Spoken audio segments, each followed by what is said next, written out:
মুসলমান হন নাই, তিনি যখন কুফরি হালতে ছিলেন, তিনি যখন আবু জাহেলদের দলে ছিলেন, একদিন বাড়ির থেকে নিয়ত করে বের হয়েছে, আজকে মুহাম্মদকে যেখানে পাবো সেখানেই কষ্ট দেব, অপমান করব। কিন্তু উম্মতেরা বলে কাফেররা আমার নবীরে অপমান করবে, ইজ্জত বাঁচাবেন তিনি কে? তিনি কে? আল্লাহু ইয়াসিমুকা মিনান নাস। এরপরে ওমর ফারুক বাড়ির থেকে নিয়ত করছে মুহাম্মদকে কষ্ট দেবে আজকে। তখন তিনি মুসলমান না মুসলিম? মুসলিম। অনেক খোঁজাখুঁজির পরে আমার নবীরে পাইল হেরেম শরীফের ভিতরে। ওমর ফারুক যায় দেখে আল্লাহর নবী নামাজে দাঁড়ায় গেছে। আল্লাহু আকবার বলেন। এই আমার দিকে তাকাও, আল্লাহর নবী নামাজে দাঁড়ায় আছে। নামাজে দাঁড়ায় নবীজি কোরআন তেলাওয়াত করে, জোরে জোরে কোরআন পড়ে। কিন্তু রাসূলের পিছনে ওমর দাঁড়াইছে, এইটা নবী জানে না। চিল্লায় বলেন জানে কে? এখানে মাসআলা আছে, একটু খেয়াল করেন, বলেন জানে কে? নবীজির পিছনে ওমর আছে, এটা নবী জানেন না, জানেন আল্লাহ। কারণ গায়েবের মালিক নবী না আল্লাহ। রোগে ভরা কিন্তু সমাজ, কথা বলতে হবে। গায়েবের মালিক নবী না আল্লাহ। এই রাজবাড়ি ফরিদপুরের কিছু মুরিদান আছে যারা বিশ্বাস করে গায়েবের মালিক নবী। এমনও আবাল আছে যারা মনে করে তার পীর সাহেব গায়েব জানে। এমনও বলদ আছে না? না, আল্লাহ জানাইলে রাসূলটা জানেন।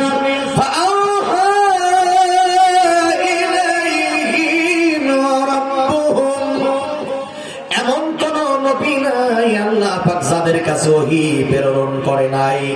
নবীরা ওহী ছাড়া কোনদিন মন গড়া কথা জাতির সামনে বলে নাই। সাক্ষী দেন ঠিক কিনা? হযরত ওমর চিন্তা করলো নামাজটা ক্লিয়ার হোক, তারপরে বোঝাপড়া করা হবে। হযরত ওমর নামাজকে সম্মান করলেন কাপড় অবস্থায়। আর আমার পাশের দেশ ভারত, ওই ভারতের মোদী কসাই, মোদী সন্ত্রাস। যখন আমার মুসলমান ভাইয়েরা নামাজে দাঁড়ায় জুম্মার দিনে, তখন ওই মোদীর বাহিনীরা আমার মুসলমানদেরকে নামাজরত অবস্থায় পাখির মতো গুলি করে আমারে। কথা বলেন ঠিক কিনা? এখন তারাই হলো আমাদের প্রাণের বন্ধু।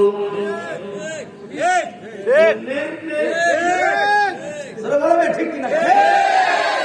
তারা এখন আমাদের কি কলিজার বন্ধু না? আল্লাহ বলেন আল্লাযীনা কাফারু বা'দুহুম আউলিয়াউ বা'দ।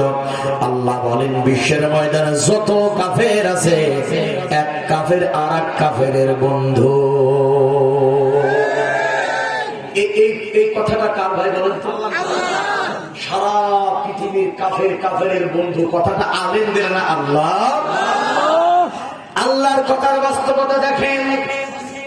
আপনি আমেরিকার কাফেররা যদি গালি দেন, আপনি যদি ভারতের কাফেরকে গালি দেন, আপনি গালি দিলেন ভারতের কাফের, আমেরিকার কাফের। কিন্তু লক্ষ্য করে দেখবেন জ্বালা পোড়া হয় বাংলাদেশের কাফের অন্তরে। কারণ কি? ওই যে ওরা তো পরস্পরে কি হয় না, পরস্পরে কি বন্ধুরে গালি দিলে বন্ধু বেজার হয়ে যায়। ঠিক কিনা? কথা বলেন। আরে মুসলমানের বন্ধু কখনো কাফের হতে পারে না, আর কাফেরের বন্ধু কখনো ইমানদার মুমিন ব্যক্তি হতে পারে না। ঠিক কিনা? এখন বুঝে নিয়েন কে কার বন্ধু, কেন বন্ধু হয়, এর ব্যাখ্যা দেব না। তাহলে যদি উচিত কথা কই পিঠের পেটে যাবে মই। কিনা জোরে বলেন। কাজ দিয়ে গেলাম, ব্যাখ্যা আপনারা বুঝে নিয়েন।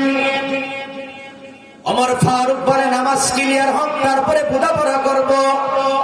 এদিকে আল্লাহর নবী সূরা হাক্কা থেকে তেলাওয়াত করে নামাজে চমৎকার কণ্ঠে রাসূলুল্লাহ তেলাওয়াত করেন।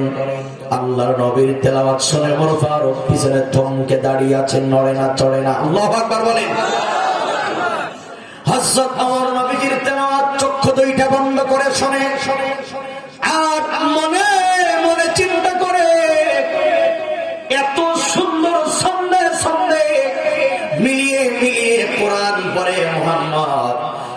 মোহাম্মদ যদি কবি না ভাবে তাইলে কোরআন মিলাইলো কিভাবে? মনে হয় মোহাম্মদ কি কবি? এই জামান নবীরে কবি বলে সম্বোধন করলো, এটা কিন্তু জোরে জোরে বলে নাই।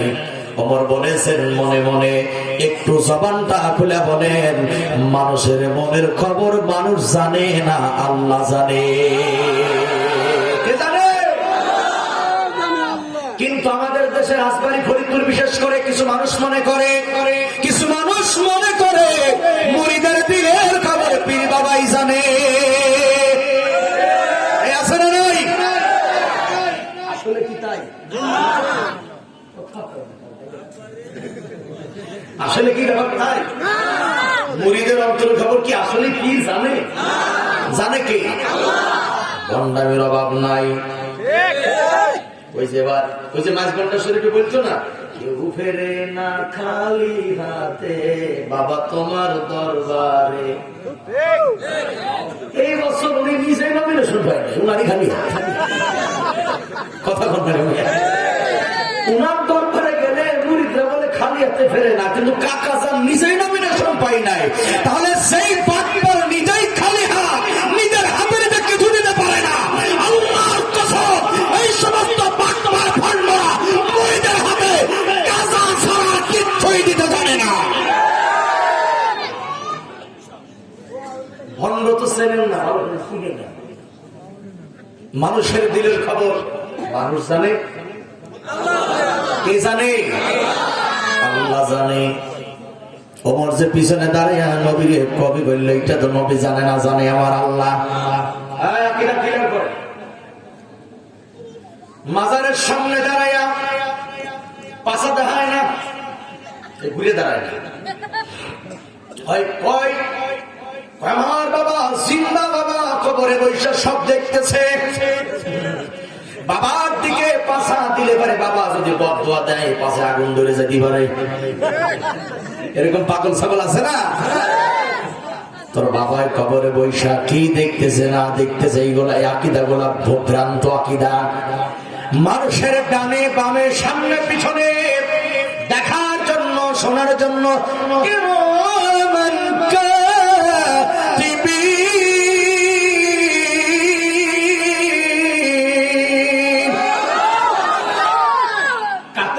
লেখক, আমাদের প্রত্যেকের সঙ্গে লেখক সাংবাদিক আছে না নাই?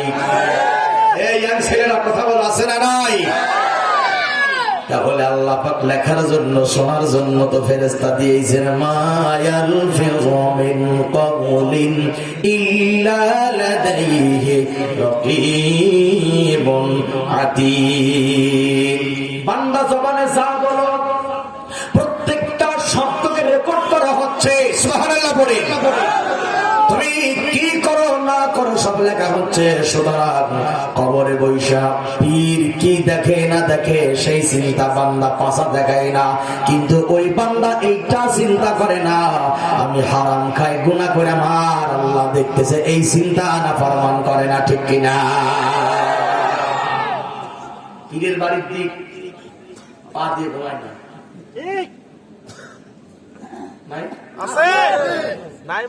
পীরের বাড়ির দিক পা দিয়ে ঘুমায় না, অথচ ওই লোক টাকা শরীফের দিক পা দিয়ে ঘুমায়। এখন বলেন পীরের বাড়ির দাম বেশি না খাবার দাম বেশি? কথা বলেন। তাহলে ওরা আল্লাহর কাবার চাইতে পীরের বাড়ির দাম বেশি দিছে না? দিছে কিনা বলেন? খালি দেয় নাই, তারা বলে এই জগতে কাবা ঘরের খাদেম হইতে আমার কোন আশা নাই। এই জগতে পীরে কাবার বাড়ির খাদেম হইতে আমার কোন আশা নাই। ওরে আমি যেন পীরের বাড়ির পায়খানাতে ডিউটি পাই। জোরে জোরে বলেন নাউজুবিল্লাহ। এখানে শেষার তো কেউ নাই সমাজে। পুলিশ নেতারা ওদের চলি দেয় না, খালি হুজুর দেখে। এই পুলিশ আর নেতারা যদি এখান থেকে একটু চোখ তুলে তাকাইতো, আমার দেশের মানুষের ঈমান বাস্তব শিরক আর কুফর থেকে ঠিক কিনা কথা বলে। কেন চোখ দেবে? কারণ পায়খানা রেপিটার ওপিট বন্ধুরা আমার, বেশি গভীরে নামবো না, দেলোয়ার ভাইয়ের চাকরি থাকবে না। সবই তো বুঝি, কিন্তু সত্য কথা যদি না বলে আল্লাহর কাছে তো তারা খাওয়া লাগবে, ঠিক কিনা জোরে বলেন। সাইয়েদনা ওমর চিন্তা করলেন, এত সুন্দর করে কোরআন পড়া কবি না হলে কেমনে ছন্দে ছন্দে মিলাই। এই কথাটা ওমর ফারুক মনে মনে বললেন। ওমরের মনের কথাটা আমার নবী জানে না, নবী শুনে নাই। আল্লাহ রাব্বুল আলামিন ওমরের মনের কথার উত্তরটা নবীজির জবান দিয়ে তেলাওয়াতের মাধ্যমে বের করে দিয়েছে। যখনই বলেছে মুহাম্মদ কবি, নবী তো শুনে নাই, শুনছে কে? এই পিছনে আপনি কি খাইতেছেন? পান খায়, বাদাম। খাওয়ার সময় নাই,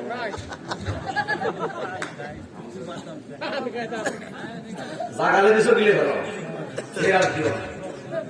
খাও না ভাই, পরে খাও। তোমরা আওয়াজ না শুনলে বুড়ে বেরো শুনে করো, শোনো ভালো করে। এমনি শিক্ষা ব্যবস্থায় তোমাদের জন্য যা বরাদ্দ হচ্ছে, তাতে মুসলমান থাকতে পারবে না, মুসলমান থাকতে পারবে না। শিক্ষা ব্যবস্থায় যা দিচ্ছে, এ দিয়ে জানাজা করার লোক খুঁজে পাওয়া যাবে না আগামীতে। বিয়ে পড়ার হুজুর পাবে না, এই মাদ্রাসা আসামি নাই, আলেম ওলামা আসামি নাই। এখনো জানাজার লোক পাওয়া যায়, বিয়ে পড়ানোর লোক পাওয়া যায়, ঠিক কিনা বলে? তাই ভালো করে কথাগুলো মনোযোগ দিয়ে শোনো, পরে খাইও, পরে ঘুমাইও। আল্লাহ মাহফিলকে হিদায়াতের উপর কবুল করেন, বলে আমিন। আমরা আরেকবার দোয়া করি, আল্লাহ যারা বাহির আছে ওদের মাজায় গিরে হাত পায়ে একটু শক্তি দেওয়া আসা। আমি এত জোরে ঘর কি দরকার আছে?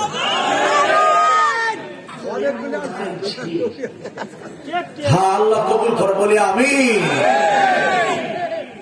পয়েন্টে পয়েন্টে কিছু মাসআলা আসবে, আকীদার ব্যাপার আমরা ক্লিয়ার করব আজকে মাহফিল থেকে, ইনশাআল্লাহ। বলি ইনশাআল্লাহ। মনে মনে বলছেন কবি, ঠিক ওই সময় রাসূল তার জবান দিয়ে একটা আয়াত তেলাওয়াত বের করে ওমরের মনের প্রশ্নের জবাবটা ক্লিয়ার করে দিলেন। সুবহানাল্লাহ। ওমর বলে, মুহাম্মদ কবি, কবি না বলে সুন্দর করে মিলাই মিলাই কোরআন পড়ে কেমনে? এমন সময় আমার রাসূল তেলাওয়াত করে, ওমা হুয়া বিকাউলি শাইরিন কলিলাম মা তুমিনুন।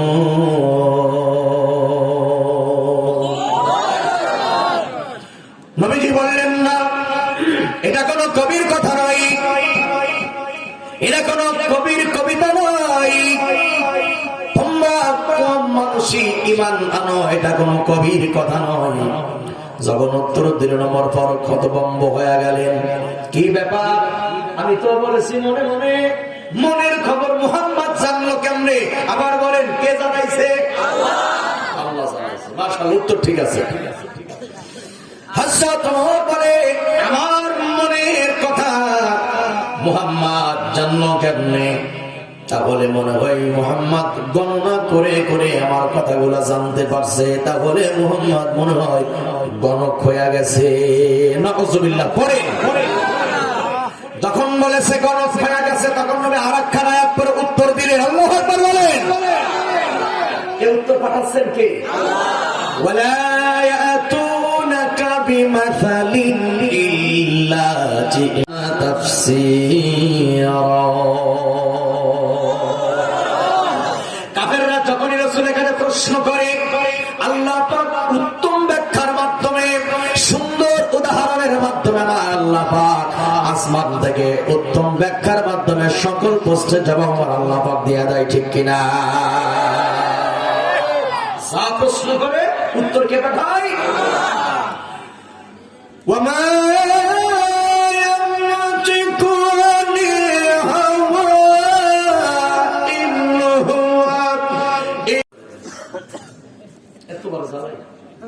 যদি ফোন না করি তাহলে হুজুর বক্তাকে ডিমান্ড পেয়ে গেছে, ফোন দিলে ফোন করে।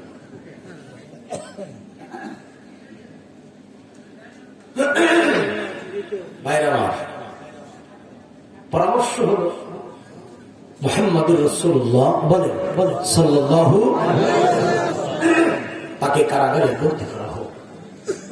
বুজুর্গ বলতেছে না, আশেকের রাসূল যারা, তারা কিন্তু এসব কারাগার ভেঙে ফেলাবে। ওরা মরণ ছাড়া, আল্লাহ ছাড়া কাউকে ভয় করে না। মুহাম্মাদের কর্মী যারা, ওরা মৃত্যু ছাড়া কাউকে ভয় করে না। কারণ কি?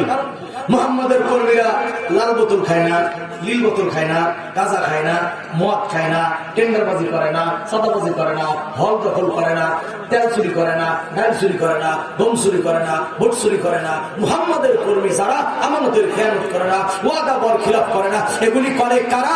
আবু জাহেলের কর্মী যারা। এখন যদি কারো গাও চলে, বুঝবেন এইটাই হলো সেই দলের লোক। আমি তো কারো নাম বলি নাই, তাহলে যদি চলে বুঝবেন কাটাল চলে মাথায় আটা। কথা ঠিক না? তো বলতেছে মুহাম্মাদের আশেক যারা, তারা জীবন থেকে নবীজিরে ভালোবাসে বেশি। আল্লাহু আকবার বলেন। কিন্তু আমাদের বাংলাদেশেও আশেক রাসূল অভাব নাই, আছে না? ওই যে দেওয়ানবাগি, উনি তো গেছে বিশ্ব আশিকের রাসূল দেওয়ালে লেখা থাকে, অথচ নবীজির আদর্শের কোন মিশন তাদের হাতে নাই। তারা ওই সবে মিরাজ, সবে বরাত, সবে কদর, 12 রবিউল আউয়াল, এই বিশেষ কিছু দিনে তাদের কলেরা চাপে আর কি। দেশের খেসুরি আর জিলাপি যা আছে ওই দিন সব শেষ হয়ে যায়। কথা ঠিক কিনা জোরে বলেন? সারা রাত মিলাদ আর কিয়াম, আর যদি কোন হুজুর মিলাদ কিয়াম না করে, হুজুরের চাকরি করার দিন শেষ। কথা ঠিক কিনা জোরে বলেন? মনে রাখেন, কোন ইমাম যদি মিলাদ কিয়াম না করে, এর জন্য কোন কমিটি যদি তার চাকরি খাওয়ায়, হাসরের মাঠে আল্লাহর সামনে এই কমিটির জবাবদিহিতা করা লাগবে। এই কয়েকটা দিনে তারা অনুষ্ঠান করে রসুলের জন্মদিন কেক কাটে। ওরা জন্মদিন রসুলের কেক খাইয়ে চলে না, রসুলের নামে কেক খাইছে, কেক খায়। কত বড় বেদাত চিন্তা করছে। আর 10 মুহররমের দিন কিছু পাগল আর ছাগল আছে, ছাগলের 3 নাম্বার কিছু বাচ্চা আমাদের দেশে খালি গায়ে অস্ত্র দিয়ে নিজের গায়ে হাত করার বলে হাই হোসেন, হাই হোসেন, হাই হোসেন। আছে না নাই? আছে না নাই? এর কোন অর্থ নেই, এর কোন ভিত্তি নাই ইসলামে। যদি কেউ হুসাইনকে সত্যি ভালোবাসে, আলীকে যদি সত্যি ভালোবাসে, হযরত ফাতেমাকে যদি কেউ সত্যি ভালোবাসে, তাহলে আলীর মতো, হুসাইনের মতো প্রত্যেকটা ওয়াক্ত নামাজ জামাতে আদায় করা লাগবে। সোরের নাই নামাজ, কালাম, ওযু, গোসল, দাড়ি, মুছ, টুপি, জুব্বা, পাগড়ি, তসবিহ, মিসওয়াক, দস্তরখানা কিচ্ছু নাই। সাগরের 3 নাম্বার বাচ্চা। মুহররম মাস আসলে ভাই মাতম শুরু হয়। কিসের মাতম? তোর কিসের মাতম? এখানে হুসাইন যেমন ইসলামী রাষ্ট্র কায়েমের পক্ষে জিহাদ করেছে, লড়াই করে, আন্দোলন করে, জীবন দিয়েছে, হুসাইনকে যারা ভালোবাসবে জমিনে তাদেরকেও জিহাদ আর লড়াই করা লাগবে। ঠিক না? কথা বলে এই বাটপার গুলারে ধরবে খারাপ, এগুলারে ধরবে না, আল্লাহ তো ধরবে, এটা তো আছে। যেদিন ইসলামের রাষ্ট্র কায়েম হবে, সেই দিন এই সোরারা আইনের মুখোমুখি হবে। কথা ঠিক না জোরে বলে? ভণ্ডামের একটা লিমিট থাকা দরকার আছে। এরা লিমিট ক্রস করে ফেলায়, এরা লিমিট ক্রস করে ফেলায়। এই রাজবাড়ি, আপনার ফরিদপুর দিয়ে, আশপাশ দিয়া এই সমস্ত ভণ্ডামের অভাব নাই। রাসূলের সুন্নত কি চিনেই না, সুন্নতের পরিচয় নাই, সে হইছে আশিকের রাসূল। আরে শোনে, সে হইল রাসূলের উম্মত, যার মধ্যে আছে আমার রাসূলের সুন্নত। কথা কোন না? কেন সুন্নত নাই? শুধু মুখের দাবি করে মৌখিক ভালোবাসা দিয়ে আশিকের রাসূল হওয়া যায় না। কথা ঠিক কিনা জোরে বলে? আমি এই পয়েন্টে আরেকটা কথা বলতে চাই, এখানে রাখলাম। রাসূলকে কারাগারে বন্দী করবে, এই পয়েন্টটা রাখলাম। এবার একটু বলেন তো, এই ভণ্ডামি যখন বাংলাদেশে হয়, এই ভণ্ডামি খালি কি পুরুষরাই করে না মহিলারাও সাথে যোগ দেয়? কথা কয় না কে? কথা কয় না কে? আইনুল ইয়াকিন আমি নিজের চোখে দেখছি ভাই, নাম খবর না মাজারে, বিশাল বড় দরবার, বোরখা ছাড়া মহিলারা মাজারে গিলাফ ধরে, শিখ ধরে দাঁড়িয়ে আছে, কেউ শীত হয়ে আছে, কেউ কাঠ হয়ে আছে, কেউ সেজদায় করে আছে, 1 ঘন্টা 1.5 ঘন্টা মাজার ধরে কাঁদতেছে, কবরওয়ালার কাছে বেপর্দা বেহায়া হইয়া মাজারে কান্দে। অথচ এই নারী ওই মাজারে যে মাথার কাপড় ফেলে কান্দলো। আপনারা বলেন নারীর একটা পর্দার বিধান আছে না নাই? আছে না নাই? থাকলো কারাগারে পয়েন্ট রাখলাম, এখানে কয়েক মিনিট।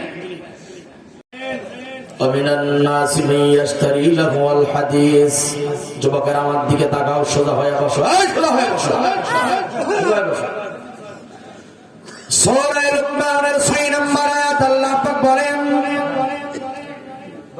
পৃথিবীর সমস্ত গান বাজনা আল্লাহ পাক হারাম করে দিয়েছেন। গান হালাল না হারাম? যারা বাড়িতে গানের আয়োজন করে খোদার কসম তাদের বাড়িতে রহমতের ফেরেশতা আর কখনো আসবে না। কালুর গাছির গান বলেন, মারেফাতি গান বলেন, শরিয়াতি গান বলেন, জারি গান বলেন, বিচার গান বলেন, যত প্রকার গান আছে, যদি গানের সঙ্গে ঢোলটা বলা বাদ্যযন্ত্র বাজে, ওই গান আল্লাহ রাব্বুল আলামিন হারাম বলে ঘোষণা করেন। নবীজি বলেন, আল গিনা ইয়ামবিতুন নিফাক ফিল কলব। নবীজি বলেন, গান শোনার জন্য যারা গানের প্যান্ডেলে যাবে, গানের বাড়িতে যাবে, গানের আয়োজনে যাবে, গানের মজলিসে বসা মাত্রই তার অন্তরে কুফরি নাপাক জন্ম নেবে। নাউজুবিল্লাহ বলেন। পরিষ্কার মাসআলা, যারা বিয়ের আগে বাড়িতে গান দিয়েছেন তওবা করেন, আর দেবেন না। আর যারা এখনো বিয়ে করেন নাই তারা শোনেন, গান দিয়ে যারা বিয়ে দেবে তাদের বিয়েটা হবে সম্পূর্ণ হারাম।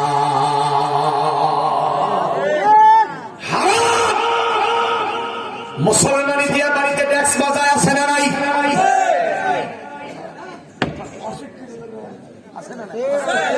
বলেন আছে না নাই?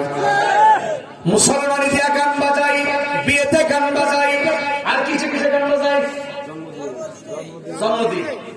জন্মদিনে গান বাজাই, বিবাহ বার্ষিক, পিতৃবার্ষিকী গান বাজাই না। ওটা বাচ্চা লাভ কি? ওটা থুয়ে লাভ কি? হারাম এই গান। এলাকার মাতব্বর যারা আছে তাদের বলে এগুলো কন্ট্রোল করে। আর ইমাম সাহেবেরা যারা আছে তারা ঐক্য হয়ে যান, সেই বাড়ির বিয়ে গানে হয়, সেই বাড়ির অন্তত হুজুর পড়াবে না, হরির নাম হরিপদ দিয়ে পড়া। ঠিক কিনা বলেন ভাইয়ারা? এই সাবজেক্ট আমি ছেড়ে দিলাম, শুধুমাত্র বলে যাই 3টা সত্যের বিনিময়ে গান জায়েজ। 1 নম্বরে গানের ভাষা হওয়া লাগবে সত্য, 2 নম্বরে বাদ্যযন্ত্র মুক্ত, আর 3 নম্বরে নারীর কণ্ঠ মুক্ত। এই 3টা সত্যে যদি কোনো কিছু গাওয়া হয়, বাদ্য থাকবে না, যন্ত্র থাকবে না, সাবালিকা নারী গাবে না, মিথ্যা কথা হবে না। এমন যদি হয় তাহলে সেই কথা গাওয়াও যাবে, শোনাও যাবে। বাদ্য নাই, নারী নাই, মিথ্যা নাই, এমন কথা আল্লাহর জন্য গাওয়াও যাবে, শোনাও যাবে। কথা ঠিক কিনা? আল্লাহ কবুল করে বলে আমি সব কথা ছেড়ে দিলাম, সময় চলে যাচ্ছে আমার। রাহমাতুল লিল আলামিন কারাগারে বন্দী করার পরামর্শ হলো। আশিকে রাসূল যারা, তারা কখনো মুখে মুখে দাবি করে না, তারা বেপরদাই চলে না। আশিক রাসূল যারা জীবনের প্রত্যেক জায়গায় নবীজির সুন্নাহ মেনে আমল করে। কথা ঠিক কিনা? লম্বা করব না, সময় কম। শয়তান বলল কারাগারে বন্দী করা যাবে না। কয় কেন? কয় আশিক রাসূল যারা মুহাম্মদকে কারাগার থেকে কারাগার ভেঙে বের করে নেবে, তাহলে কি করা যায়? এখন শয়তান নিজে পরামর্শ দেয়, শোনো, দেশের থেকে বাড়ি করার দরকার নাই, কারাগারে বন্দী করার দরকার নাই, বরঞ্চ মুহাম্মদকে চিরতরে শেষ করে ফেলাও। নাউজুবিল্লাহ বলেন, একটু ভোকাল বাড়ান। মুহাম্মদকে মেরে ফেলাও, হত্যা করে ফেলাও। আল্লাহ তাআলা বলেন, আল্লাহ পাক বলেন, কাফেররাই ষড়যন্ত্র করিল। ওয়ায়ামকুরুনা ওয়ায়ামকুরুল্লাহ ওয়াল্লাহু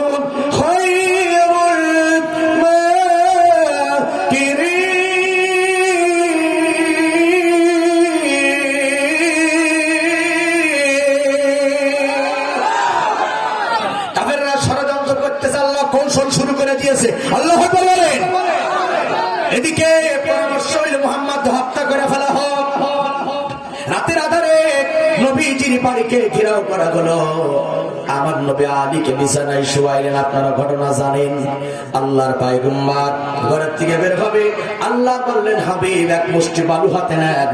আপনার দায়িত্ব হলো বালু ছুঁড়ে মারা। আমি আল্লাহর দায়িত্ব হলো কাফেরদের চোখের ভিতরে বালুর কণাগুলি ঢুকাইয়া দেওয়া। সুবহানাল্লাহ বলেন। নবীজি বালুগুলো ছুঁড়ে মারলেন। একটা বালুর কণা ধরে ধরে কাফেরদের চোখের মধ্যে ঢুকাইয়া দিল। আল্লাহু আকবার বলো যুবকেরা। এবার কাফেররা চোখ জ্বলা শুরু করে দিয়েছে। ডলতে ডলতে জমিনে কাটিয়া পড়ে গেছে, অনেকে বেহুশ হয়ে গেছে।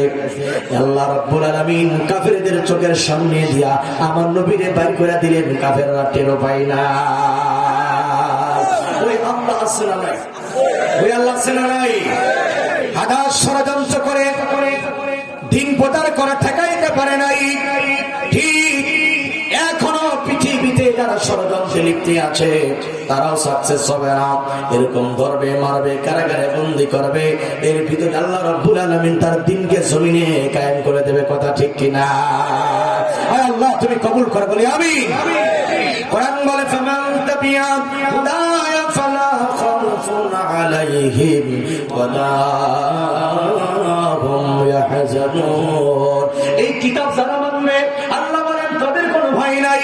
কোরআন যারা মানবে তাদের কোনো চিন্তা নাই। সুবহানাল্লাহ বলেন। কোরআন মানলে কেমন হয় শুনেন। হযরত আলী রাদিয়াল্লাহু তাআলা মদিনার সরকার কান খাড়া করে শুনে নেন।